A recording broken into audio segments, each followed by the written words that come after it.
secara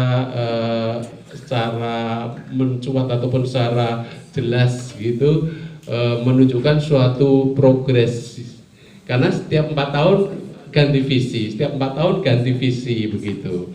Ini yang pertama gitu ya. Jadi mungkin perlu secara institusional begitu memiliki perencanaan yang berangkat dari visi, itu akhirnya tertuang dalam perencanaan jangka pendek, jangka menengah, dan jangka panjang. Ya, jadi tidak mekanisme 4 tahunan itu kita lakukan perubahan begitu.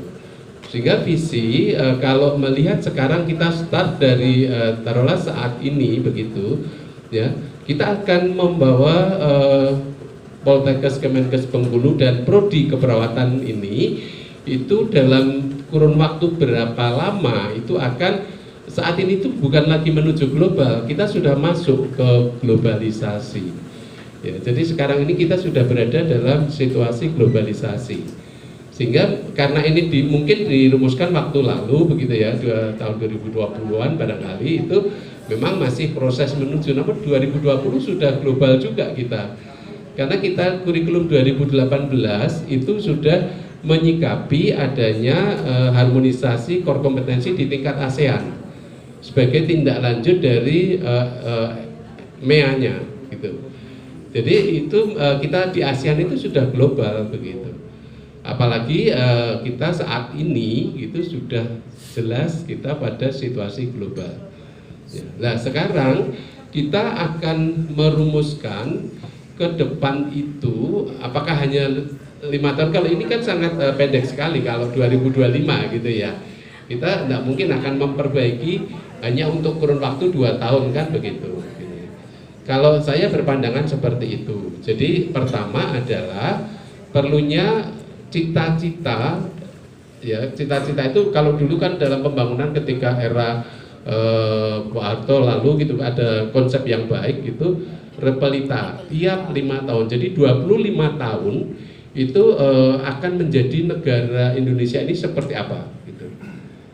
Kalau boleh saya mengambil contoh di tempat saya beraktivitas begitu, kami memiliki perencanaan waktu itu 40 tahun gitu. Namun waktu itu terus dikoreksi menjadi 25 tahun. Jadi ada buku besar gitu yang kami beri nama Blue Book begitu. Buku biru itu sebagai rencana induk pengembangan institusinya, nanti tertuang di situ. Ya sehingga kita 25 tahun itu akan menjadi seperti apa gitu. Sehingga visi itu kalaupun ada perubahan itu bukan pada visinya, barangkali di dalam renstranya gitu. Renstranya karena pencapaiannya kita kok belum maksimal, sehingga mungkin kita perlu modifikasi renstranya, turunannya ke renopnya, atau mungkin pencapaiannya ternyata kok sudah melebihi, berarti kita perbaiki juga renstranya gitu. Ini yang saya pahami yang pertama gitu ya. Jadi saya sekali lagi saran, mungkin perlu nanti ada, karena kebetulan ada Bu Kajur gitu ya, juga ada Bu Kapus begitu, ada Pak Wadir juga begitu, mungkin perlu didiskusikan gitu nanti di forum pimpinan gitu untuk akhirnya dengan seluruh visibilitas gitu merumuskan Poltekkes Bengkulu itu pencapaiannya akan berapa lama, kita akan mentargetkan untuk dievaluasi secara makro gitu ya gitu. Kemudian kalau yang kedua terkait dengan tadi disampaikan deskripsi dari visi, yaitu unggul, profesional, ya, dan global. Ini dari turunannya di Prodi, saya melihatnya unggulnya itu belum memberikan suatu suatu daya tarik untuk melihat secara dalam. Misalnya saya secara eksternal gitu ya, saya akan ini unggulnya kegawat daruratan, saya ingin lihat lebih dalam kan gitu. Ini belum menarik menurut saya. Maaf ya, saya kacamata eksternal gitu.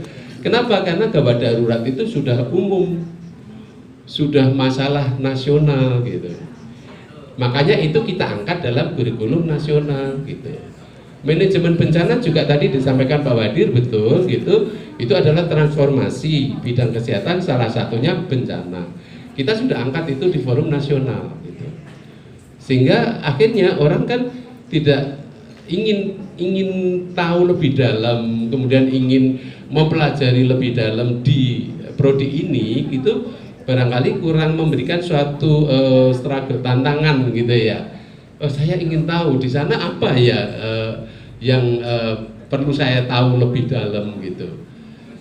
Ini apalagi tadi dengan capaian itu kan perlu dirumuskan suatu indikator pencapaiannya. Dikatakan unggul itu indikatornya apa gitu.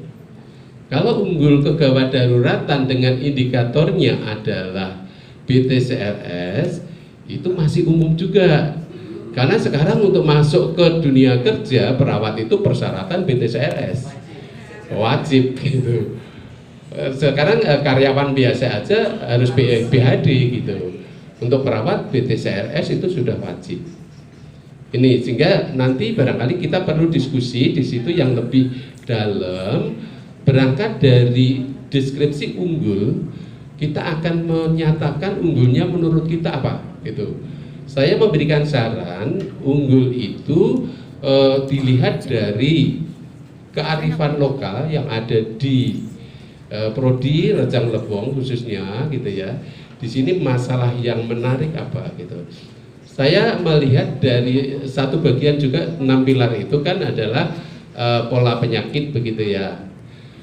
Kebiasaan minum kopi gitu. Barangkali itu perlu dilihat Bapak Ibu dosen apakah sudah melakukan suatu penelitian itu terkait dengan pola penyakit adanya dengan kebiasaan minum kopi itu apakah berpengaruh pada pola penyakit yang diantaranya degeneratif, kemudian vaskuler gitu ya. Karena kalau kita secara konsep kan kafein itu kan ada hubungannya dengan masalah kardiovaskulernya gitu. Ini sebagai contoh gitu. Jadi Ibu Bapak bisa melihat dari satu itu. Kemudian unggulan yang lain justru yang tadi saya dengar terkait dengan adanya stakeholders dari Jepang gitu ya. Jepang yang itu akan bersinergis dengan masalah global gitu ya. Ini perlu dilihat lebih dalam. Tadi Pak Wadir mengarahkan untuk perlunya mata kuliah pilihan gitu ya. Jadi memang betul nanti mungkin dari mahasiswa taruhlah mahasiswa di sini satu angkatan 40 gitu. 40 itu ada yang ke depan dia bercita-cita karena ke prodi Curup ini ada kerjasama dengan Jepang. Mungkin ada yang pingin nantinya bekerja ke Jepang setelah lulus. Namun tidak semuanya saya yakin. Nah itulah yang difasilitasi, berapa mahasiswa yang ingin ke Jepang nantinya. Kemudian Kemenkes juga ada kerjasama dengan Uni Eropa gitu ya, dengan Belanda khususnya. Nah di situ berapa mahasiswa nanti yang ingin ke Belanda di situ. Kemudian berapa yang nantinya ingin bekerja di negeri sendiri lah. Itulah nanti yang membuat suatu keunggulan yang akhirnya melihat permasalahan kalau di Jepang itu mereka menyiapkannya adalah untuk gerontik karena nanti berada di home care gitu ya, sehingga kan itu menjadi satu pilihan gitu yang mereka akan memperdalam tentang masalah gerontiknya. Di Belanda juga demikian, mereka di home care juga begitu. Kemudian kalau di nasional memang keperawatan gerontik sudah ada untuk di kurikulum nasionalnya itu. Namun terkait dengan bagaimana pelaksanaan home care yang dikembangkan di Jepang dengan di Uni Eropa, di Belanda itu kan barangkali perlu didalami lebih detail begitu.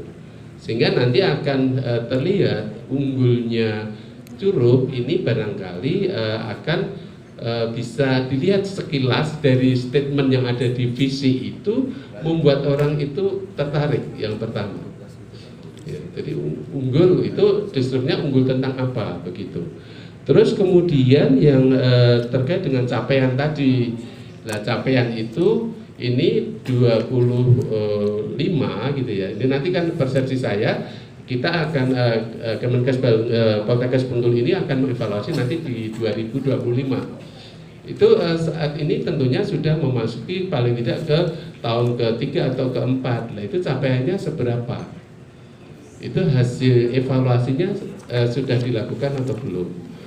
Kalau sudah dilakukan, itu nanti yang dijadikan dasar untuk prodi ini, perlunya perbaikannya di mana gitu. Hasil evaluasi itu nanti yang menentukan. Ya, apakah tadi kalau begitu berarti kita perlu meredesain kurikulum salah satunya gitu. Kita perlu meningkatkan kompetensi dosen karena terkait dengan kita mengembangkan mata kuliah yang belum ada ataupun mata kuliah yang baru di situ misalnya. Kemudian perlu meningkatkan proses pembelajarannya karena mahasiswa ternyata hasil capaian tadi ketika dievaluasi di tahun ketiga atau keempat ini masih belum sesuai dengan target awal gitu. Jadi ketika kita menetapkan visi tentu sudah disertai dengan baseline data, kemudian dikembangkan renstra. Ini yang betul sekali di kriteria di akreditasi, di kriteria 1 itu mesti akan dipertanyakan detail itu dari unsur pengelola. Ya, dari pimpinan UPPS sampai dengan Kaprodi gitu, atas dasar apa merumuskan visi itu, kemudian baseline datanya seperti apa ketika merumuskan visi, kemudian setelah itu renstranya seperti apa, kemudian sekarang sudah pada tahun keberapa hasil monitoringnya, ya kan di situ kan Ibu Bapak sudah mengenal tuh PPEPP ya, jadi ada perencanaannya itu kan tertuang dalam renstra, kemudian pelaksanaannya, kemudian evaluasinya saat ini sudah seperti apa, di tahun keberapa hasilnya bagaimana. Setelah itu bagaimana mengendalikannya dan akhirnya bagaimana upaya untuk tindak lanjutnya gitu. Tindak lanjutnya sehingga kita perlu memperbaiki deskripsi dari visi yang terkait dengan unggul tadi misalnya. Itu adalah salah satu perbaikan yang dilakukan dari hasil monefnya. Kemudian yang kedua perlu memperbaiki renstranya karena ada perbaikan deskripsi, renstranya perlu diperbaiki, kemudian ditetapkan untuk monef kedepannya kapan. Mungkin sementara ini yang bisa digunakan untuk bahan diskusi. Monggo silakan barangkali ada masukan dari Ibu Bapak yang lain atau kita bisa memperdalam. Ya saya menunjukkan dari seperti itu yang nanti akan dilakukan kalau kita bicara terkait dengan penjaminan mutu. Ya nanti setelah itu kan akan terlihat dari pengelolaannya seperti apa, SDM-nya, kemudian mahasiswanya, inputnya, kemudian standar dalam pembiayaannya, kemudian proses pembelajarannya, dan termasuk juga penelitian dan pengabdian kepada masyarakat. Ya. Kemudian kalau kita berbicara tentang penelitian dan pengabdian kepada masyarakat, di situ tentu Ibu Bapak sudah tidak asing gitu ya dengan roadmap begitu ya. Roadmap ini mesti harus sinkron di situ antara roadmap yang dikembangkan oleh P2M di Pusat Penelitian dan Pengabdian pada Masyarakat. Kemudian di program studi dosen di masing-masing dosen itu memiliki roadmap yang memiliki relevansi, keterkaitan gitu ya, keselarasan gitu. Kan saya mengajarnya jiwa lah, karena visinya tadi ingin unggul di keperawatan gawat darurat, ya dari dimensi jiwa apa yang bisa dikembangkan penelitian untuk terkait dengan masalah kegawat daruratan gitu. Kan banyak di situ ya terkait dengan trauma pasca bencana, kemudian misalnya kondisi kegawat daruratan itu bagaimana tingkat ya yang sederhana dari kecemasannya dan seterusnya. Ini yang mungkin nanti bisa Ibu Bapak telusur sehingga nanti pengabdian kepada masyarakat pun itu akan berbasis dari hasil penelitian itu. Itu pengabdian kepada masyarakat dan nanti juga akan diikuti ketika mahasiswa melakukan penulisan karya tulis ilmiah gitu kan, adalah tidak semuanya barangkali yang juga menyangkut ataupun terkait dengan permasalahan yang dikembangkan oleh program studi. Ini mungkin sebagai pemicu diskusi ya, monggo barangkali saya kembalikan ke moderator untuk mengembangkan diskusinya. Terima kasih.